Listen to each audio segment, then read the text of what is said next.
আসসালামু আলাইকুম ওয়া রাহমাতুল্লাহি ওয়া বারাকাতুহু। সুপ্রিয় দর্শক শ্রোতা ভাই ও বোন, বছর ঘুরে ঋতুর পরিবর্তনে আবার আমাদের মাঝে চলে আসলো শীতকাল। শীতকাল অনেকের প্রিয় ঋতু। বিশেষ করে ঈমানদারদের জন্য শীতকাল অত্যন্ত গুরুত্বপূর্ণ একটি কাল। এই কালকে রাসূল করিম সাল্লাল্লাহু আলাইহি ওয়াসাল্লাম মুমিনদের জন্য বসন্তকাল আখ্যায়িত করেছেন। মুসনাদে আহমদের একটি হাদিসে এসেছে, আশ-শিতাউ রবিউল মুমিন। শীতকাল হচ্ছে মুমিনদের জন্য ইবাদতের বসন্তকাল।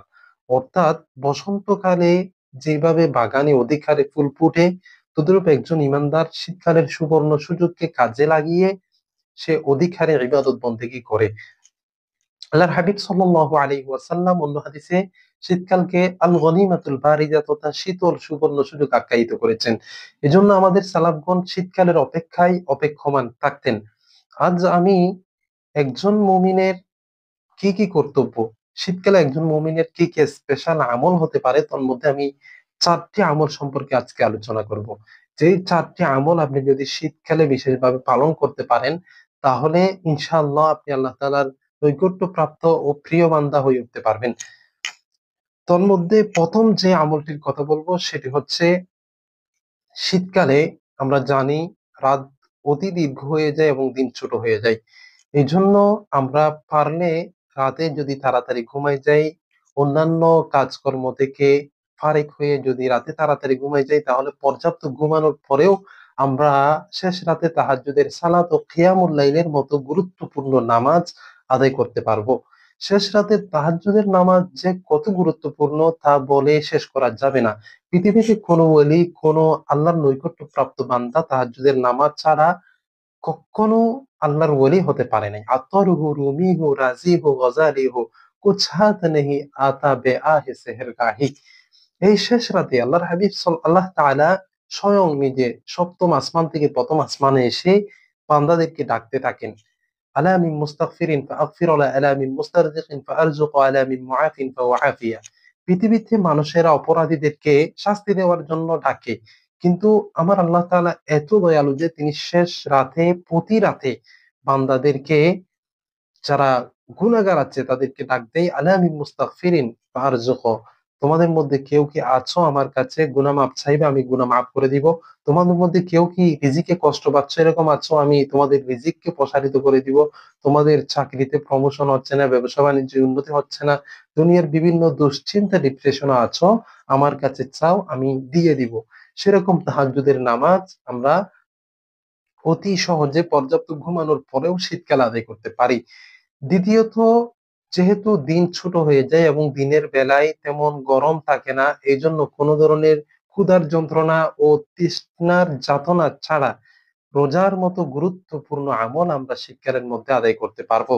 এজন্য হাবিব সাল্লাল্লাহু আলাইহি সাল্লাম বলেছেন, আল গনিমাতুল বারিদা আস-সাওমু ফিস শীতা।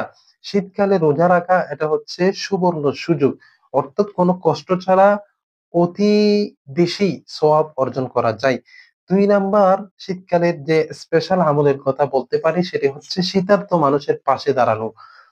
আমাদের বাংলাদেশের প্রত্যন্ত অঞ্চলে এবং উত্তরবঙ্গের বিভিন্ন অঞ্চলে ফুটপাতে বিভিন্ন জায়গায় দরিদ্র এবং ছিন্নমূল মানুষেরা তারা শীতের তীব্রতার যাতনায় ভুগে, তারা এমনকি পত্র-পত্রিকায় আসে শীতের যন্ত্রণায়, শীতে কাতর হয়ে অনেকে মৃত্যু পর্যন্ত বরণ করে।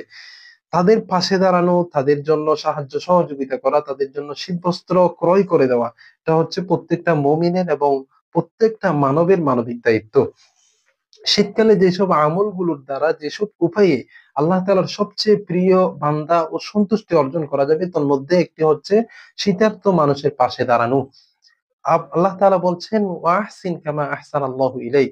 তোমাকে যেভাবে আল্লাহ তাআলা ইহসান করেছে, দয়া করেছে, অনুগ্রহ করেছে, তুমিও অপর বান্দার প্রতি ইহসান করো, অনুগ্রহ করো। আপনি যখন আপনার পরিবার পরিজনের জন্য শীত সামগ্রী কিনতে যাবেন, এ কম্বল, তারপর হচ্ছে জ্যাকেট, যা, যা আছে তা যখন আপনি আপনার পরিবারের জন্য কিনতে যাবেন, তখন আপনার অসহায় যারা আপনার প্রতিবেশী আছে তাদের কথা চিন্তা করেন। তাদের জন্য যদি আপনি শীতের বস্ত্রের ব্যবস্থা করে দিতে পারেন, তাহলে এটার কারণে আল্লাহ তাআলা আপনাকে মাফ করে দিবেন এবং আল্লাহ তাআলার আপনি নৈকট্যপ্রাপ্ত বান্দা হয়ে যেতে পারবেন। হাদিস শরীফের মধ্যে আছে, আহাব্বুন নাসি ইলাল্লাহ আনফাউহুম লিন-নাস। মানুষদের মধ্যে সবচেয়ে প্রিয় মানুষ আল্লাহর কাছে হচ্ছে যে মানুষের সবচেয়ে বেশি উপকার করে। অন্য হাদিসে আছে ইরহামু মান ফিল আরদি ইয়ারহামকুম মান ফিস সামা। তুমি যদি দুনিয়াবাসীদের উপর রহম করো তাহলে আল্লাহ তাআলা স্বয়ং আসমানবাসীরা তোমার উপর রহম করবে। সুবহানাল্লাহ। অন্য হাদিসে আছে ওয়াল্লাহু ফি আউনিল আবদ মা কানা আল আবদু ফি আউনি আখি। যতক্ষণ পর্যন্ত আপনি অপর বান্দার সাহায্য করতে থাকবেন ততক্ষণ পর্যন্ত আপনাকে আল্লাহ তাআলা সাহায্য করতে থাকবে। এই জন্য আমরা যারা স্বাবলম্বী আছি, যাদেরকে আল্লাহ তাআলা অর্থ সামগ্রী দিয়েছে, আমরা পারলে শীতের এই দিনে একজন অসহায় দরিদ্রকে একজন অসহায় প্রতিবেশীকে শীত সামগ্রী দিয়ে তাদেরকে যদি সান্ত্বনা দিতে পারি, তাদেরকে যদি স্বস্তি দিতে পারি, তাহলে এই কারণে আল্লাহ তাআলা আমাদেরকে মাফ করে দিবেন। আমরা শুধু ফেসবুকে এবং সোশ্যাল মিডিয়ায় বললে হবে না, প্রত্যেকেই নিজের জায়গা থেকে যদি আমরা এক একজন মানুষের দায়িত্ব নিই, তাহলে বাংলাদেশের কেউ শীতের কষ্টে যাতনায় কখনো ভোগ থাকবে না।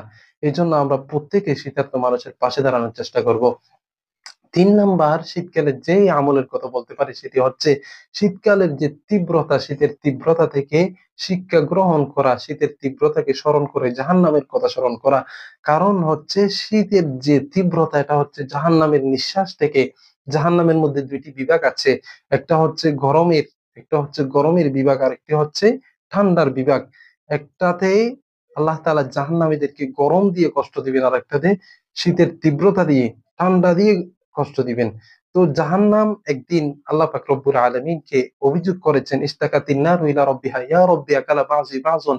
হে আল্লাহ, আমার কিছু অংশ আর কিছু অংশকে কে ফেলতেছে তীব্রতার কারণে। তখন আল্লাহ তাআলা জাহান্নামকে ফানাফিসনি, জাহান্নাম বলল আমাদেরকে একটা নিঃশ্বাস ফেলার অনুমতি দেন। তখন আল্লাহ তাআলা জাহান্নামকে ফাদিন আলাহা ফি কুল্লি আমিন বিনাফাসাইন, প্রত্যেক বছর ২টি নিঃশ্বাস নিক্ষেপ করার আল্লাহ তাআলা অনুমতি দিয়েছেন। একটা হচ্ছে গ্রীষ্মকালে, আর একটা হচ্ছে শীতকালে।